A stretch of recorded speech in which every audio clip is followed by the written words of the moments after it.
네, 총선을 앞두고 진행하는 심층 인터뷰. 오늘은 전주병에서 뛰고 있는 더불어민주당 정동영 전 의원 모셨습니다. 의원님 반갑습니다. 네, 안녕하세요. 반갑습니다. 네, 먼저 축하드립니다. 아유, 감사합니다. 네, 뭐 본선만큼이나 아니 뭐 본선보다 더 치열한 경선 레이스였어요. 우리 뭐 유권자분들도 진땀을 빼면서 긴장하면서 지켜봤다는 얘기를 들었는데 어떻게 그 의원님은 경선 이후에 좀 쉬셨나요? 어떠셨나요? 네, 한나절 좀 쉬었는데요. 네.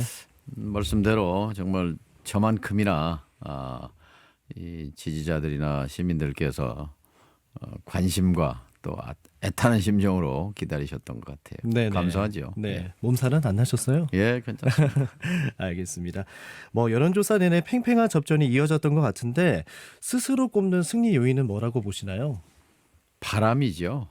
바람. 그러니까 뭔가 목소리를 좀 내달라는 그러니까 존재감에 대한 그런 갈망이 있었다고 생각합니다. 네. 전주와 전라북도가 작년 하반기부터 동네 북신세였단 말이죠. 그랬죠. 계속 두들겨 맞았잖아요. 네네. 자기 밥그릇을 계속 빼앗기는 그런 상황에서 뭔가 제대로 대변인을 할 수 있는 사람이 필요하다. 뭐 이것이 이제 바람이 됐다 이렇게 생각합니다. 네. 그러니까 좀 더 우리를 위해서 제대로 일할 사람, 제대로 싸울 사람을 원하는 바람이었다고 생각합니다. 네, 존재감을 드러내기 위해서는 내가 적임자다 이렇게 말씀하신 것 같고요. 네, 이번 총선은 뭐 정권 심판 선거다. 야권 내에선 많이들 이야기하고 있어요. 밑바닥에서 느껴지는 민심은 어떤지 뭐 경선 준비하면서 시민들과 많은 이야기들을 나누셨을 네. 텐데 좀 그게 좀 생생하게 느껴지던가요? 정말 힘든 것 같아요. 네, 먹고 살기가. 먹고 살기가. 그러니까 물가는 정말 뭐 지난 10년, 20년 만에 최고로 높아졌고 네, 물가가 높아지니까 자연히 실질 소득은 내려가는 거거든요. 네네. 임금이 내려가는 거나 마찬가지죠. 거기다가 금리가 또 최대 아닙니까? 10년, 네. 20년 내에 네, 높은 금리를 물다 보니까 이자 지금 은행 돈 뭐 중산층 그다음에 서민층은 다 은행 빚이 있단 말이에요. 대출이. 요즘은 또 근데 대출도 잘 안 내주더라고요. 예. 네, 그러니까 그런 속에서 이제 그 장사도 안 되지. 네, 이 삶의 질은 낮아지지. 그러니까 정말 그 아우성. 근데 네. 사실 이런 것들을 우선 경청하고 정책에 반영하고 하는 이게 이제 정치 시스템인데 네. 이게 작동이 안 되고 있잖아요. 네. 거기에 대한 원망이 컸고 특히 이제 이 정부가 지금 거꾸로 가잖아요. 그러니까 서민들이라든지 민생을 돌보는 예산은 깎아버리고 네. 또 전라북도 경우는 뭐 새만금 예산도 깎아버리고 그런 데한 분노. 근데 뭐 이제 대기업 또 부자 감세 뭐 이런 걸로 해서 세금 걷어들이는 건 뭐 50몇 조가 넘게 펑크가 나고 예. 이런 것들에 대해서 제대로 견제하고 감시하고 이끌고 갈 강력한 야당의 필요성에 대한 주문이 많았습니다. 네, 그런 목소리들이 있었고 12년도와는 확연히 다르다. 지금 분위기는 그렇게 그렇죠. 말씀하시고요. 예. 네, 지금 윤 대통령이 지금 자취를 감췄잖아요. 네, 그런데 아무리 시야에서 사라져도 결국 정권 2년 만에 먹고 살기가 힘들어졌고 외교 안보 남북 관계는 말할 것도 없고 민주주의와 언론 등등 뭐 부지기수 아닙니까? 네. 지금 민주당이 이태 양명주 뭐 심판본부 예. 이태원 참사 예, 이태원 그다음에 최상병 사망 사건, 특검 또 그리고 최근에 뭐 국방부 장관도 뭐저 호주 호주로, 대사로 도피시키고 한 그런 네네네. 은폐 공작 네네. 그다음에 이채 명품 가방 양평 사건. 고속도로 예. 뭐 등등 이런 그 실정에 대해서 다 기억하고 있거든요. 얼마 전에 그 서울의 봄 영화 보셨잖아요. 네, 봤어요, 저. 1,300만 명이 봤는데 네. 야, 이런 말도 안 되는 군사 반란의 잔재들이 아직 남아 있구나 하고 분노했잖아요. 네. 근데 그것을 하루아침에 잊어버릴 수는 없죠. 네. 그래서 네. 이번 선거는 수준 높은 시민 의식 높은 네. 대한민국 유권자들이 엄정하게 지난 2년 윤석열 정권 잘했으면 밀어주겠죠. 그러나 실정을 저질렀다면 네. 엄중하게 심판할 것이다 이렇게 생각합니다. 네. 윤석열 정권 2년 동안 방금 있었던 어떤 사건 사고들을 쭉 말씀하셨는데 꽤 길다고 생각했는데 2년밖에 되지 않았네요. 네. 그런데 그러고 남은 보니까. 시간이 3년이란 말이에요. 그렇죠. 2년 동안 이렇게 망가뜨렸는데 네. 3년을 이대로 브레이크를 안 걸면 네. 어떻게 폭주하겠습니까? 이건 난폭 운전이거든요. 네. 그냥 이 구멍 패인 도로를 그냥 타이어가 지나면 타이어 펑크 나지 않습니까? 요즘 뭐 포토홀 문제도 심각하죠. 예, 네. 포토홀. 네네. 또 뭐 그냥 가드레일도 들이받고 낭떠러지도 떨어지고 뭐 이런 형국이에요. 네네. 운전사를 바꾸든지 아무튼 방향을 수정하든지 해야 되죠. 네, 그렇군요. 뭐 그러기 위해서는 지금 뭐 중진의 역할이 굉장히 중요한 시기가 아닐까 싶은데 당장 선거에서 또 이후 정치권에서 어떤 역할을 좀 감당해내실 계획이신지 말씀해 주시죠. 두 가지입니다. 하나는 이제 전북 팀장을 좀 해보려고 합니다. 팀장. 그러니까 21대 네. 국회 제일 문제는 뭐냐면 팀장이 없었어요. 그리고 팀워크가 안 이루어지니까 네. 전라북도가 약자인데 경제적 정치적으로 힘이 없는데 뭉치기라도 해야 목소리를 낼 거 아니에요. 네. 근데 각계 약진, 각자 도생 이러다 보니까 우선 22대 국회는 이제 10분이 당선되면 원팀을 좀 만들어야 되겠다. 제가 스스로 앞장서서 팀장을 좀 해야 되겠다. 네. 이제 이런 생각이고요. 또 네네. 하나 야당이 4년 전에 180명씩 뽑아줬는데요. 네네. 헌 게 없잖아요. 예를 그랬죠. 들면 네. 전라북도 얘기를 들면 저 정권을 잡고 있었고 180석 갖고 있었고 그다음에 의원들도 그 핵심 보직에 있었는데 서남 의대의 공공 의료 네. 전문 의과대학 그거 하나 유치하지 못한 그런 일솜씨를 보면서 강력한 팀을 만들고 강력한 야당을 견인해서 네. 전라북도 목도 찾고 그다음에 이 정권에 대한 견제도 강하게 해야 되겠다는 생각입니다. 네, 전북 원팀의 팀장이 되겠다. 한마디 이렇게 말씀하셨고요. 이거는 뭐 조금 불편한 질문일 수도 있겠습니다만 그 민주당 지지자 가운데 과거 그 노무현 대통령, 고 전 노무현 대통령과 충돌했던 모습과 또 문재인 대표 시절에 탈당해서 안철수 국민의당으로 넘어갔던 일들을 좀 비판하는 분들도 계세요. 여기에 대해서는 좀 한 말씀 어떻게 하실까요? 제가 정치를 해오면서 네. 과오죠. 그러니까 참고 그냥 민주당에 이번에 이낙연 전 총리가 탈당해서 나갔고 네. 임종석 전 비서실장은 남았는데 예. 임종석 실장의 처신이 맞다고 봅니다. 저도 참지 못하고 바탕을 벗어난 것에 대해서 네. 참 스스로 생각해도 좀 부끄럽게 생각합니다. 그런 네. 과오가 있었는데요.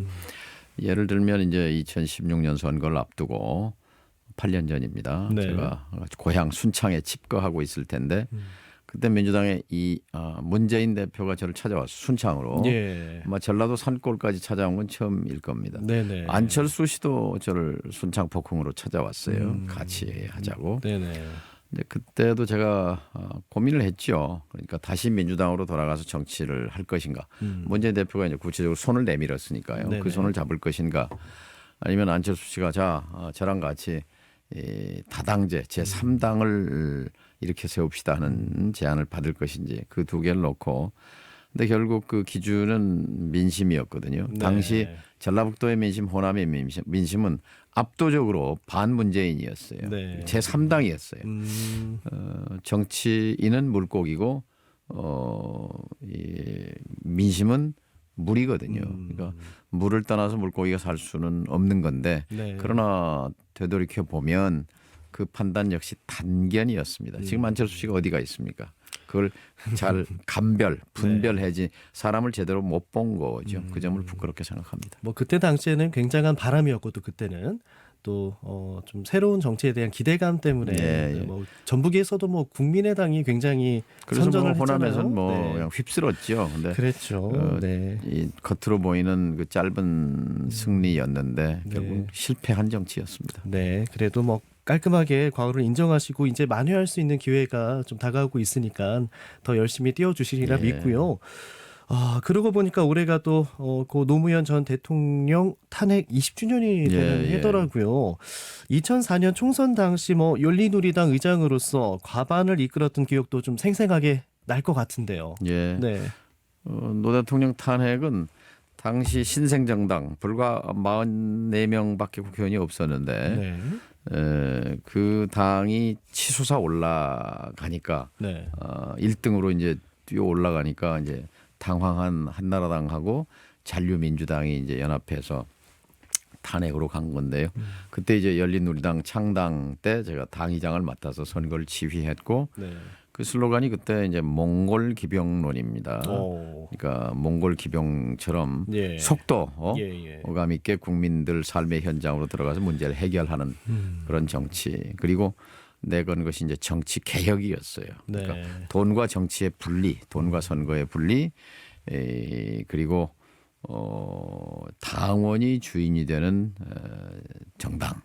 그래서 지금 이제 제가 경선 이제 뭐 최근에 통과했습니다만 이 경선 제도의 원조가 열린우리당입니다. 그러니까 그 전에는 사실 이제 1인 지배 DJYS JP 3김 시대에서 그다음에 이제 과두 지배 체제 네. 실력자들이 좌지우지하는 시대를 거쳐서 이제는 당원이 주인되는 시대를 열어젖힌 게 열린우리당이고 그 점에서는 아마 나중에 평가를 받을 거라고 생각합니다. 예, 뭐 경선 원조라고 이렇게 말씀하셨는데 이번 경선을 좀 짧게 평가하신다면 어떻게 말씀하실까요? 네, 뭐 흠도 있지만 뭐 이렇게 해서 이제 민주적인 선거 과정인데 좀 아쉬운 것은 열린우리당의 그런 전통을 살려서 이번 더불어민주당 경선은 현장 경선이었어야 합니다. 이 전화받기 경선이 아니라 네네. 그러면 특히 수도권에서 열기가 일어났을 겁니다. 예. 서울, 경기, 인천에 동마다 투표소를 설치하고 네. 그리고 당원들이 또 지지자들이 나가서 투표하는 그 직접 평등 비밀 보통 4대 원칙에 의해서 선거를 진행하는 것이 네. 당에도 도움이 됐을 것이다. 뭐 그런 아쉬움이 있습니다. 전화 경선보다는 현장 경선 이게 붐업도 시키고 예, 그렇게 했어야 된다라는 말씀도 해주셨고요. 뭐 노무현 대통령과 함께 또 성공과 좌절의 시간을 겪으셨어요. 돌아보니 노무현 대통령은 정동영 우리 의원님에게 좀 어떤 분으로 남아 계신지 그것도 말씀해 주시죠. 두 가지 키워드인데 하나는 네. 원칙을 지키려고 참 노력했던 분이죠. 네. 3당 합당 때 이 있습니다 하고 그 YS 당을 따라가지 않은 그 네. 가시밭길을 선택한 것이 결국 자신을 나중에 호남 사람들이 기억했다가 대통령을 만들어 준 거거든요. 그 네. 원칙의 소중함을 우리에게 일깨워 준 거고 또 하나는 개인적으로는 저에게 신뢰를 보내줬습니다. 특히 제가 NSC 위원장 겸 통일부 장관을 예, 했는데요. 그냥 통일부 장관으로서는 힘이 없습니다. 근데 NSC 위원장이라는 건 이제 국가안보회의 안보. 위원장이란 말이죠. 네네. 그러니까 국정원, 통일부, 국방부, 외교부, 국무조정실, 외교안보실을 통할하는 그런 권한이기 때문에 힘이 있는 거지요. 예. 그 힘을 가지고 사실 미국을 설득해서 개성공단을 만들고 네. 그리고 북한 지도자를 만나서 핵 포기를 설득하고 했던 그런 과정, 일련의 과정 속에서 거의 100% 저를 신뢰해 주었어요. 네. 첫 번째는 제가 통일부 장관 임명되고 나서 다음 날 찾아가서 NSC 위원장을 좀 시켜주십시오. 이 통일부 장관만 갖고는 이걸 해낼 수 없습니다 했을 때 흔쾌히 뭐 그러라고 해서 네. 그런 기억이 있죠. 예, 그렇게 기억하고 계시고요. 지금 현재 이재명 대표 지킴이를 좀 자처하고 계시더라고요. 네, 관련해서 좀 말씀해 주시죠. 네, 그러니까 이재명 대표는 대표적으로 지금 정치 보복의 희생양이거든요. 정적 죽이기죠. 네. 그 스웨덴 민주주의 다양성 연구소라는 데서 2년에 한 번씩 발표를 해요. 민주주의 지수를. 네. 근데 2년 전에는 한국이 이 OECD 국가 전 세계 국가 중에서 최고의 우량 민주주의 국가로 분류됐습니다. 예. 180개 나라 가운데 17등에 이렇게 있었는데 이게 47등으로 내려앉았어요. 내려앉으면서 어디에 분류가 됐냐면 민주화에서 독재화로 전환되는 국가. 그리스, 폴란드, 홍콩, 인도, 코리아 네. 이렇게 했어요. 그 이유가 하나가 언론 자유의 위축, 방송 장악이라든지 압박이라든지 거기다가 야당 탄압이 들어가 있습니다. 네네. 야당 탄압은 이재명 죽이기죠, 바로. 네네. 세계인들이 보기에 한국의 민주주의가 위태로운 거예요. 독재화로 전환되고 있다고 네. 보는 거죠. 네네. 거기서 지금 민주당에서 작년에 저 체포영장 잡아가라 이렇게 네. 투표를 했지 않습니까? 네네. 30여 명이 넘게. 예예. 근데 민주당 지지자들로서는 용납할 수 없는 거죠. 네네. 아니 전쟁 중인데 예? 우리의 장수를 수장을 적장에게 넘겨라라고 하는 그런 정치적 배신을 용납하겠습니까? 지금 뭐 언론 환경 속에서는 뭐 공천 잡음인 걸로 표현하지만 이것은 예. 어떻게 보면 그 지지자와 당원들이 이 권리당원 투표 그리고 안심번호 시민 선거인단 투표를 통해서 응징하는 거거든요. 네네. 이재명 대표를 지켜라. 그런데 이걸 대표를 팔아먹으려고 했냐 하는 거기에 대한 그 정치적 배신을 응징하는 거라고 네. 생각합니다. 예예. 저와 이재명 대표는 사실 오랜 세월 같이 해왔죠. 네. 20여 년 정치를 같이 해왔고 한 번도 그 길을 달리한 적은 없습니다. 제가 당을 나가 있을 때 네. 좀 당적은 달랐지만 그러나 이재명 대표를 응원해 왔고 네. 성남시장 시절에 이미 그 동영상이 많이 돌아다녔는데 네네. 시장에 머물 사람이 아니다. 경기도지사를 거쳐서 머지않아 10년 내에 국가 지도자 대선 후보 반열에 올라갈 것이다. 그러면 그때는 내 대선 때 나를 위해서 도와주었으니 그때는 내가 앞장서 도와주겠다. 뭐 그런 저 지원 연설을 한 적도 있습니다. 예, 10년 예. 전인데요. 네네. 이제 뭐 그래서 정동영의 뭐 예측력이 기가 막히다. 뭐 그런 평가도 받았습니다만 네네네. 이재명 대표 이 검찰이 2년 동안 3,400번 압수수색하고 뭐 체포영장 발부하고 별거를 다 했지만 결국 돈 받은 거 한 건도 안 나왔잖아요. 그러면 이건 정치적 정적 죽이기 탄압이 명백한 거죠. 네. 검사가 80명 넘게 2년 넘게 이렇게 했는데 예. 털어도 안 나왔는데 더 이상 뭘 또 기대한다는 겁니까? 좀 유례 없는 수사기는 했죠. 네. 이거는 대통령의 권한 남용이에요. 네네. 검사 월급을 누가 줍니까? 국민의 세금으로 월급 받는데 네네. 특정인 죽이기에 80명이 넘는 검사를 2년 넘게 투입해서 한다? 예. 이거는 민주국가에서는 있을 수 없는 일입니다. 네. 이런 걸 제대로 견제하지 못한 민주당 이걸 좀 강력한 야당으로 탈바꿈시켜야 한다고 봅니다. 예. 그렇다면 뭐 요즘 이재명 대표하고도 가깝다고 할 수 있나요? 여전히? 네, 그렇죠. 뭐 수시로 소통합니다. 예, 그렇군요. 뭐 국회 이제 앞으로 들어가시게 되면 가장 중요한 역할을 하시게 되겠는데 이재명 대표 지킴이이자 뭐 우군으로서 그런 역할을 또 기대해 볼 수 있겠군요. 또 한편으로는 우리 조국혁신당 좀 요즘 굉장히 돌풍이잖아요. 네, 특히 호남에서 지지율이 높게 나오는 여론조사들도 보이던데 조국 대표의 등장과 활약에 대해서는 어떻게 말씀하실까요?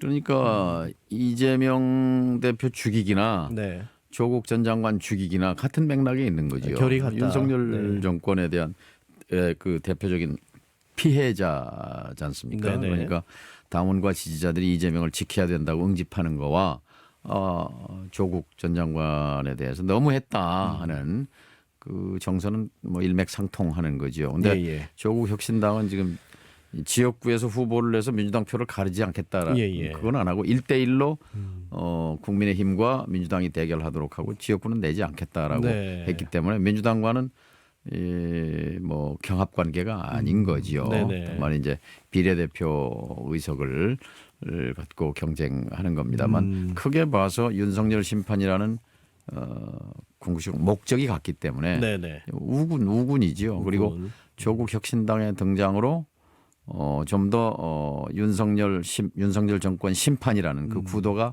더 분명해졌다. 그러니까 좀 그동안 숨었잖아요. 네. 윤 대통령이 뒤로 숨고 민생 탐방이라는 이름으로 계속 불법적인 이 선거 개입을 해온 그렇죠. 거거든요. 선거 사실상 중립 의무를 위반해 온 거란 말이죠. 그렇게 보고 계시군요. 그런데 네. 그 윤석열 대통령을 소환하는 그런 역할, 그런 의미가 있다고 생각합니다. 네, 뭐 얼마 전에 여기서 또 인터뷰를 나눈 전주의 그 이성윤 전 지검장도 예. 내가 국회에 들어가면은 조국 전 장관과 함께 쌍포를 날리겠다 뭐 이런 발언도 한 거 보니까 우군이 맞는 것 같습니다. 네. 이성윤 후보가 이렇게 열흘 만에 기적적으로 음. 후보가 된 것은 그동안 몇 년 동안 그 땀 흘리고 애쓴 그 후보들은 참 안타까운 예. 일입니다. 그런데 네네. 그만큼 전주 시민들의 전북도민들의 분노가 크다는 거죠. 네. 제대로 싸울 사람인 것 같다. 예. 그런 평가가 열흘 만에 그렇게 압도적인 승리를 이끈 것 아닌가 싶네요. 네, 뭐 정권 심판의 열망이 이 지역 네, 내에서도 굉장히 예. 들끓고 있다라는 예. 것을 보여줄 수 있는 결과였던 것 같고요. 한편으로 또 광주에 출마한 이낙연 대표에 대해서 좀 평가를 하신다면요. 그러니까 뭐 윤석열 정권의 이중대 노릇이지 않습니까? 네. 근데 조국 혁신당 그런 바람에 밀려서 이준석 당, 이낙연 당의 존재감이 많이 없어져 버렸어요. 네네. 그래서 별로 뭐 변수가 되지는 않을 것 같습니다. 그러면 민영배 의원이 이길 것 같다. 뭐 그건 뭐 당연하고 광주 얘기 들어보니까요. 예예. 뭐 발붙이기가 힘들 거라고 생각합니다. 네, 또 그렇게 분석하고 계시고요. 인터뷰를 마무리할 시간이 이제 됐는데 경선 막판에 좀 살짝 불거진 논란에 대해서도 해명을 한번 하셔야 될 것 같긴 하거든요. 네, 그거에 대해서 좀 말씀해 주신다면요. 글쎄요, 뭐 네. 구체적으로 뭐 말씀드리기보다는 네네. 어쨌든 무리를 빚은 거에 대해서 죄송하게 생각하고요. 네. 그러나 하여튼 이 전주 시민들을 낮은 자세로 겸손하게 그렇게 섬기겠다 이런 말씀으로 대신하겠습니다. 알겠습니다. 끝으로 우리 시민 여러분에게 한마디 해주시죠. 예, 전북이 지금 존재감이 없어졌지 않습니까? 그리고 네. 특히 이 꼴찌로 전락했다는 건 굉장히 충격적인 거죠. 올해 2024년도 예산이 17개 시도 가운데 16개 시도는 다 2, 3%라도 올라갔는데 전라북도만 1,600억이 내려갔다는 것은 정말 모욕적이고 창피한 일입니다. 예. 이거 있을 수 없는 일입니다.